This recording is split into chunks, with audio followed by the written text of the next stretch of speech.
Ngayong hapon, babalikan natin ang isang kwento ng wish ko lang na talaga namang tinutukan online at sa telebisyon. Hindi na bago sa atin ang kwento ng awayan sa mana. Maraming pamilya na ang sinira ng pera. Pero sa kaso ni Janet, umabot pa ang agawan ng mana sa pagpapakulong sa kanya sa kasalanang hindi naman niya ginawa. Naku anak, alam mo ba, manang-mana ka talaga sa tatay mo Kung naging lalaki ka lang, ang itatawag ko sa'yo, Joaquin Junior. Ay, Mare, kamukha nga. Parang pinagbiyak na bunga, oh. Siyempre, Nay, kaya nga po sana medyo mahal na po yung pagbenta nito sa palengke, no? Para syempre makaipon na tayo at makakapag-high school tayo. Pangarap ko rin yan para sa'yo, anak. Actually, pangarap ko din na makapagtapos ka ng kolehiyo at maging professional. Saka alam mo, anak, pangarap ko na yung lupain na to na binigay sa atin at pinamana ng lolo rin mo sa tatay mo, pangarap ko na sana mapalagunan. Syempre naman, Nay, kahit wala na po si tatay, gusto ko na matupad natin yung mga pangarap niya. At syempre, ang mga pangarap natin. Kaya, pakainin ko na po sila. Ay nako, ang baho-baho naman dito, amoy kanal. Pare-pareho na lang ang amoy ng tao at ng baboy. Alam mo, Tina, nababahuan ka dito. Huwag kang dumaan dito, hindi nagpaparinig ka pa ng ganyan. At bakit? Tinamaan ka ba, ha, Janet? Ikaw nga, huwag kang nag-aasta-asta na kala mo ikaw ang may-ari dito, ha? Pinamana lang sa'yo itong lupain na to. Sampid ka lang. Sampid ka lang din. Pareho lang naman tayong asawa ng mga anak ni Tatay Rene, pero kung makaasta ka, para kang donya dyan. Alam mo, hindi ko alam kung bakit simula nang binigay itong lupain ito ni Tatay Rene sa amin, ganyan na yung trato niyo sa amin.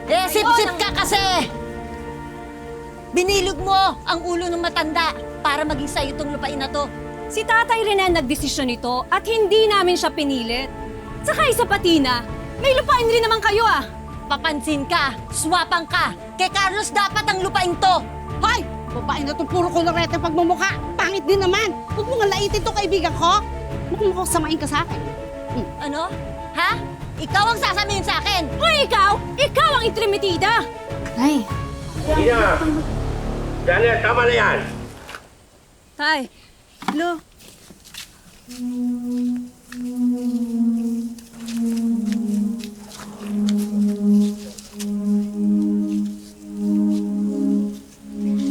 lumano po.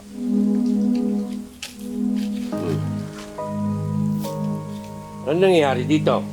Ito kasi si Janet Ayaw akong padaanin dito, kanya daw yung lupain. sinungaling ka, Tina. Alam mo hindi totoo yan. Huwag mo ang baliktarin ng katotohanan. Tama na yan. Ina, umuwi ka na sa inyo. Alagaan mo yung asawa mo, alagaan mo yung halaman mo. Hindi yung pang-aaway ang inaatupag mo. Kilala ko na ugali mo. Tina, hindi mo na si Kuya Rene.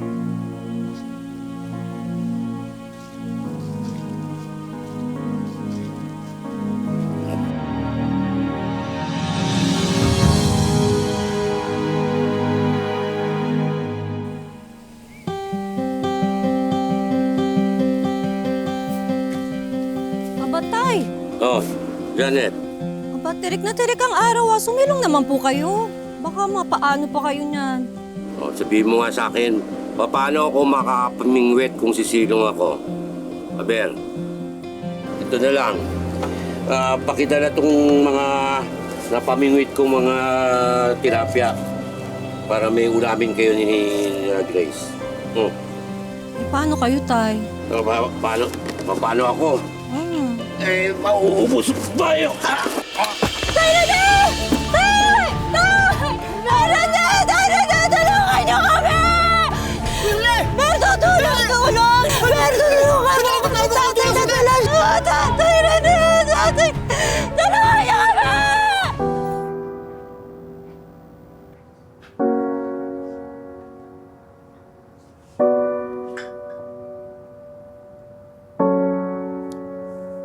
Nasa morgue na yung bangkay ni tatay.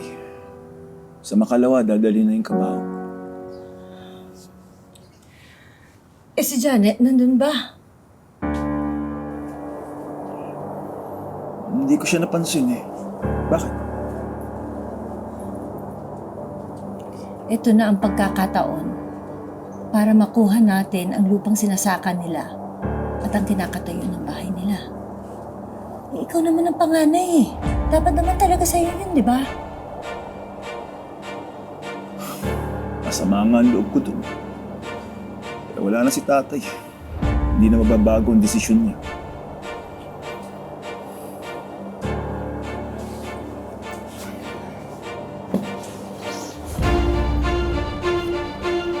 Pagmukain natin guilty si Janet. Natinulak niya si tatay para mababok ang ulo. Kapag nakakulong na siya, wala na siya magagawa. Sa atin na ang bahay at lupa.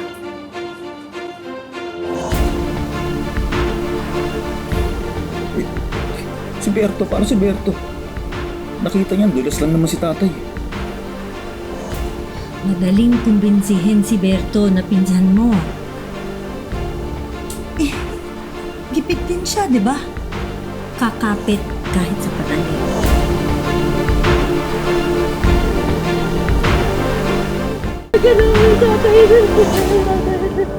Hoy! Hoy! Umalis kayo dyan, layo yung tatay ko! Isa kang kriminal! Kapal-kapal ng mukha mo para iyakapin yung kabaong ni tatay? Matapos mong patayin? Hindi ko alam yung mga sinasabi niyo.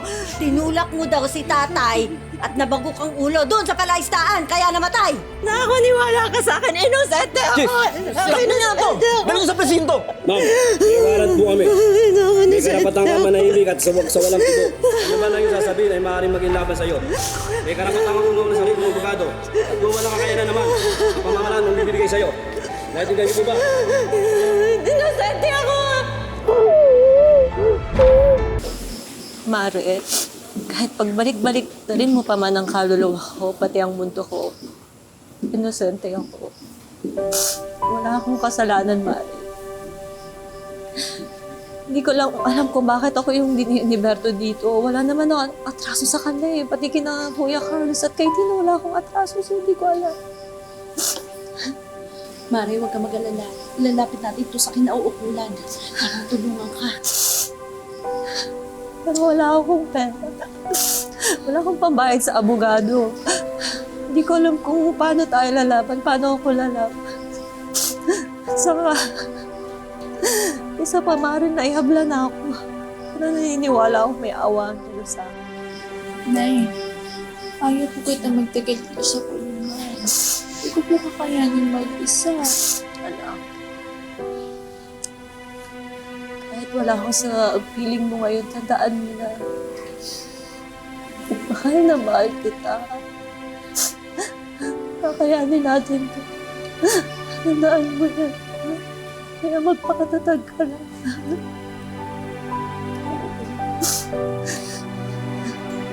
Lalabas din ang katotohanan sa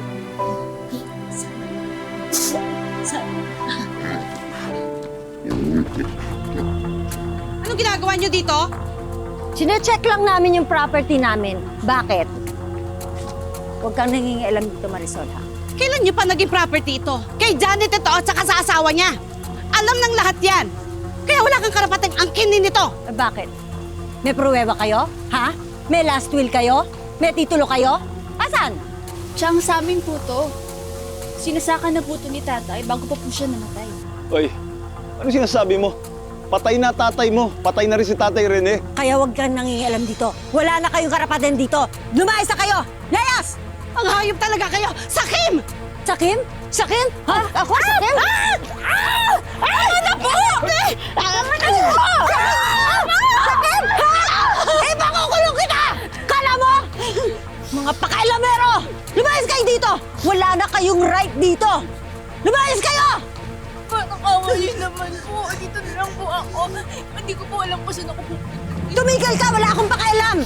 Ba't hindi ka kaya tumira dun sa nanay mo, ha? Sa kulungan? Mawa kayo sa bata! Para kayo walang mga puso! Awa, maawa. Hindi na may tama yung bata. Minutitit pa yun, kawawa naman ah! Eh, nagmamati ka sa akin eh! Hindi na makatao yung ginagawa nyo! Hoy! Huwag sigawin yung asawa ko, ha? Hoy, baka nakakalimutan mo, ha? Damay ka dito. Pag nalaglag kami, naglag ka rin.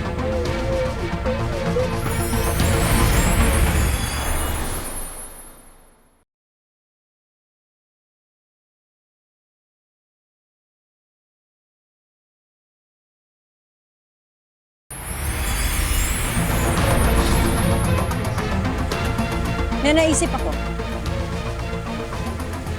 Pwede kang magstay dito. Papayagan kita. Pero sa isang kondisyon. Ano po yun po? Ano po? Magkakatulong ka dito.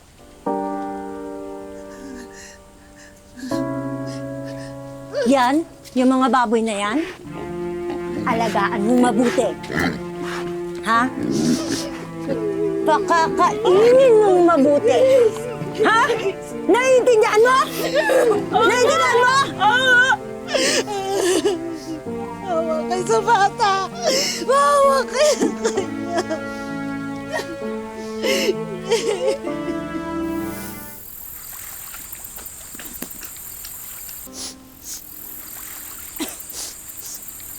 Hoy! Bakit ang bagal-bagal mo, ha? Ang kupat-kupat mo! Siguro tinatamad ka na naman, ano? Masama lang po kasi yung pakiramdam ko. Pasensya na po talaga. Bakit may sakit ka? May sakit ka, ha? Kasalanan mo yan! Kasalanan mo dahil tatanga-tanga ka! Ngayon, pagkatapos mo dyan, maglaba ka, ha? Yung mga damit ko kailangan linisin mo! Hindi ka dapat tumigil hanggat hindi ka natatapos, ha? Susubong po kita sa nanay ko. Susumbong? Susumbong? Ha? Sige, sumbong mo ako nang pareho kayo makulong! At dahil dyan, diyan ka matutulog sa koral! Visit ka, at ito, yan mga bukong yan! Di ba sabi ko sa'yo, ayusin mo yan? Bakit hanggang ngayon nandiyan pa yan? Ikaw ha? Ang kubat-kubat mo talaga! Nakakabisit ka na!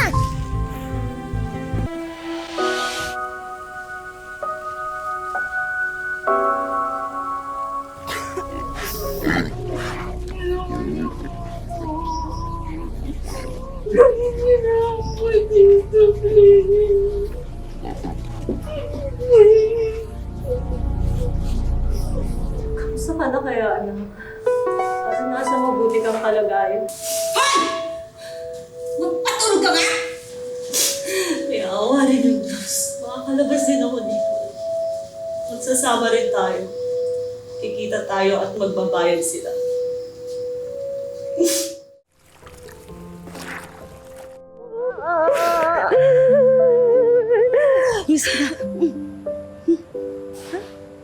Si Grace, nasaan? Ba't hindi mo kasama si Grace? Hindi siya makalabas ng bahay ni Tina eh. Bantay sarado siya doon. Mare, kunin mo na ang anak mo. No, sahip na Tina na yun. Awang-awa na ako sa kanya eh. Parang impyerno ang naging buhay ni Grace sa mga kamay ni na Carlos. Pero lahat ng kasamaan ay may hangganan. Ngayong malaya na si Janet, kikilos na siya para bawiin ang anak kina Tina at linisin ang reputasyon niyang sinira nila. Dami nating mga baboy, ano? Siguro malaki nang kita natin ngayong taong ito. Kaya sa susunod na taon, magdadagdag na tayo ng koral. Talaga? Ay! Ano? Bago to eh! Kabibili ko lang eh! Pasensya na po talaga. Hindi ko po sinasadya. Ako na lang po maglalaba. Hey! Palit lang ako sandali. Sige. Chang, hindi ko po talaga sinasadya. Talaga? Ha? Ikaw talaga? Ikaw talaga? Nananadya ka eh, ha? O tatanga-tanga ka, ha?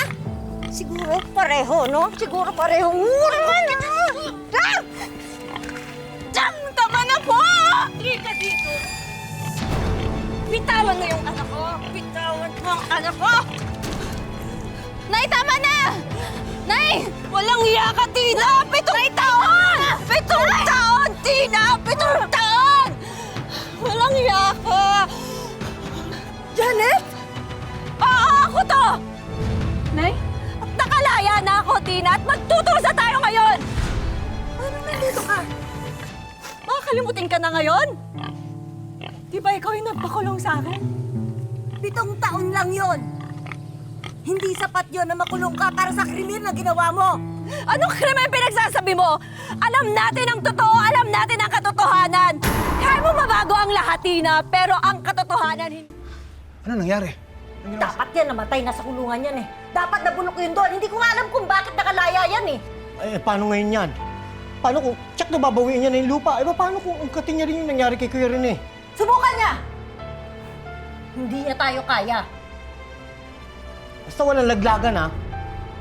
Kahit anong mangyari. Oo naman.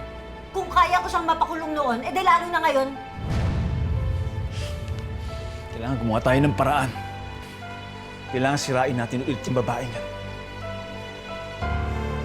Gulay kayo dyan. Sariwang-sariwa to. Talong. Ampalaya po, okra. Okra. Ate, okra po, ampalaya. Ate, gulay ka.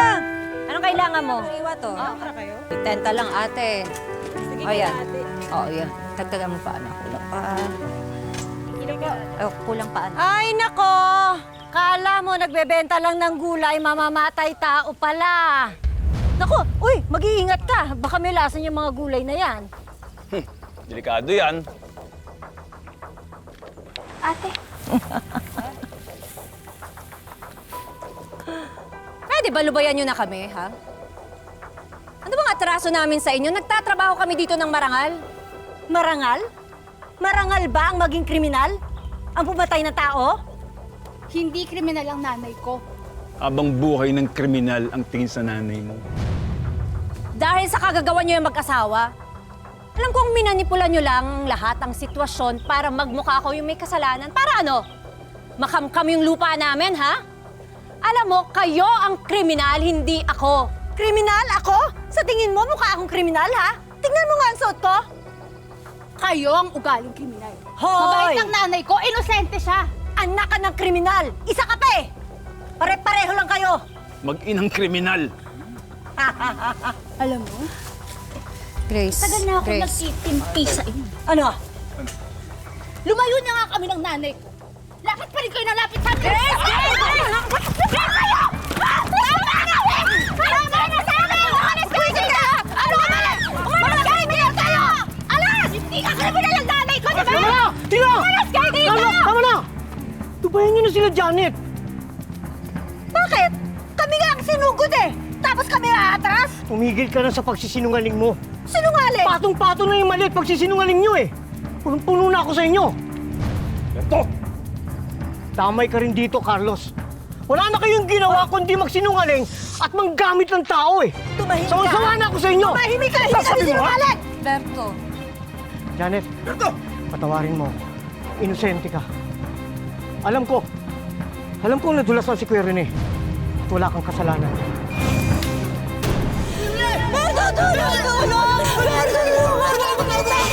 Tinangka mo pa nga siyang tulungan eh. Walang kasalanan! Hindi totoo yan! Sinungaling ka! Ano ka ba? Hindi ba kinidsapan niyo mga kaya? Tina, buko ka na! Ano buko? Buko ka na! Wala akong ginagawang masama, ha? Papakulong ko kayo! Sige lang! Kayo ang kriminal! Alas!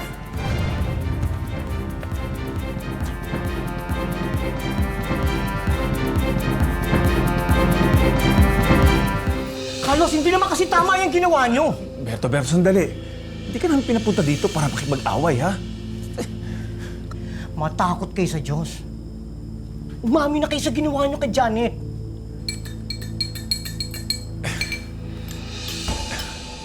Alam mo, mahirap yung pinapagawa mo, ha?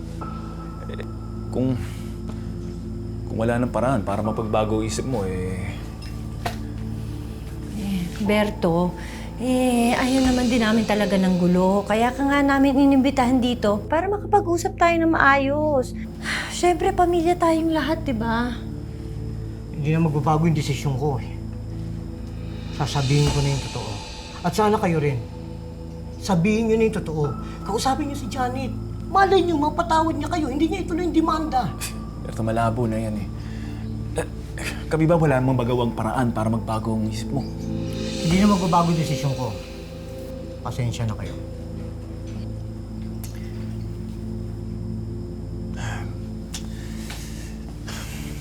Sige, kung nakapag-desisyon ka na naiintindihan namin. Kalma ka lang. Sige, inumin mo na yan.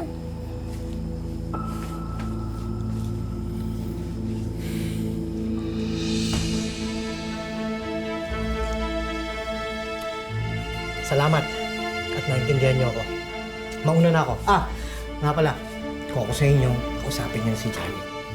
Hindi pa huli ang lahat para itama ang mali. Yeah. Ingat. Okay. Ingat ka!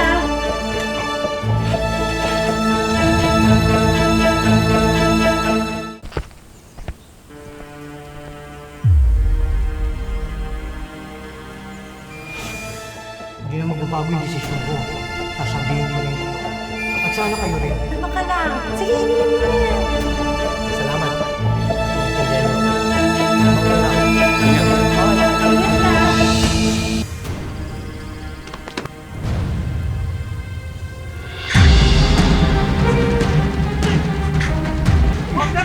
Mauna na ako. Ingat ka!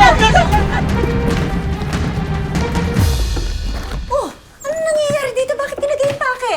Tina, nalintikan tayo. Buhay si Berto.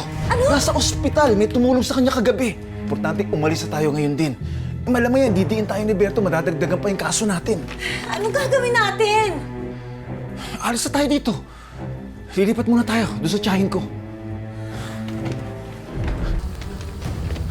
Sakay, sakay!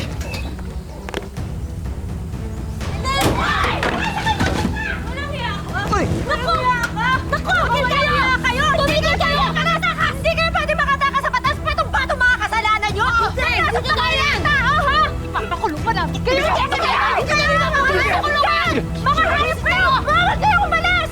Anong ginagawa nyo, ha? Pasok sa loob! Pumasok ka sa loob! Nay! Tumigil na kayo, ha? Papatulong ko talaga kayo! Subukan nyo, Hindi ha? nangingialam, ha? Huwag kayo umalis! Mapakulong pa namin kayo! Sama na! Buisit! Nay! Diyan! Bumalik kayo dito! Bumalik kayo! Papakulong pa namin kayo!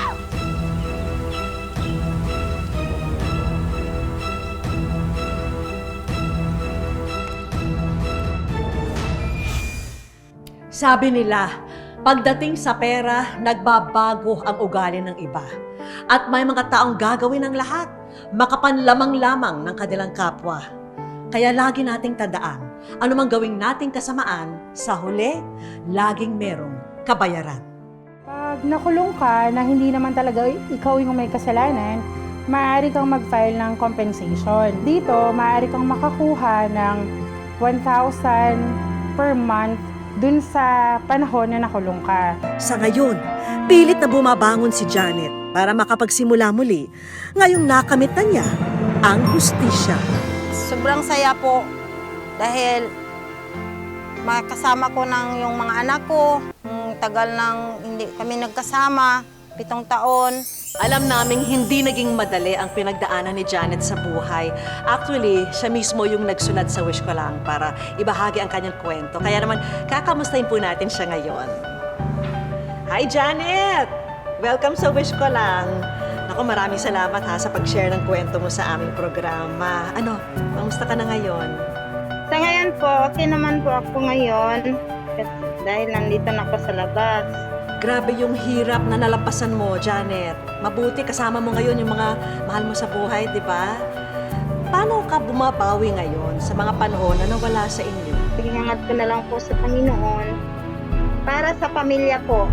Nako, hanga talaga ako sa dedication mo at tibay ng loob. Hindi ka talaga sumuko sa mga pagsubok, di ba, Janet? Maraming salamat po, Miss Vicky Morales. Mga kapuso, lagi po nating tatandaan. Hanggang hindi tayo napapagod, humiling at maniwala, hindi tayo mapapagod, lumaban sa buhay. Para sa iba pang mga kwentong itinampok ng Wish Ko Lang, i-follow lang ang Facebook page ng Wish Ko Lang at GMA Public Affairs. Mag-subscribe na rin sa GMA Public Affairs YouTube channel. Ako po si Vicky Morales at ito po ang Wish Ko Lang.